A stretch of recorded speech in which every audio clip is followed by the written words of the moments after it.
ఒకవైపున ఇరాన్‌లో ఉన్నటువంటి గ్యాస్ క్షేత్రం, అట్లాగే ఆయిల్ క్షేత్రాల మీద దాడికి పాల్పడింది ఇజ్రాయెల్.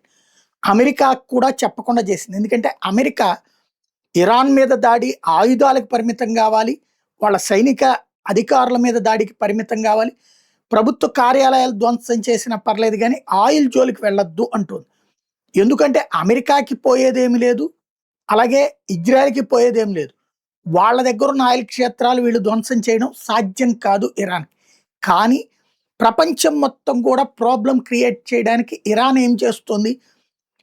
గల్ఫ్ దేశాల్లో ఉన్నటువంటి ఆయిల్ క్షేత్రాల మీద దాడులు చేస్తుంది. అమెరికాని ఏమీ చేయలేక, ఇజ్రాయెల్‌ని ఏమీ చేయలేక ఇక్కడ చేస్తుంది. దానివల్ల ఈ గల్ఫ్ దేశాలు అమెరికా మీద ఒత్తిడి తెస్తున్నాయి. ప్లస్ దాని ఇంపాక్ట్ ప్రపంచమంతా కూడా ఉంటుంది. ప్రపంచానికి ఆయిల్ సరఫరాలో 20% లాస్ అయ్యేటటువంటి ప్రమాదం ఉంటుంది.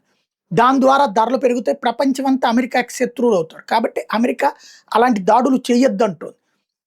ఇజ్రాయెల్ సరేనని చెప్పి వెళ్ళి ఇరాన్‌కి సంబంధించినటువంటి అణుక్షేత్రాలతో పాటు ఆయిల్ క్షేత్రాల మీద కూడా దాడులకు పాల్పడింది.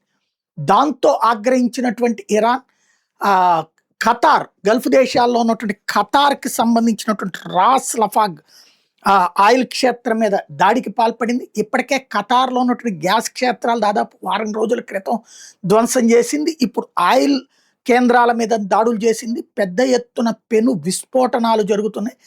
భారీ డ్యామేజ్ అయితే జరుగుతుంది.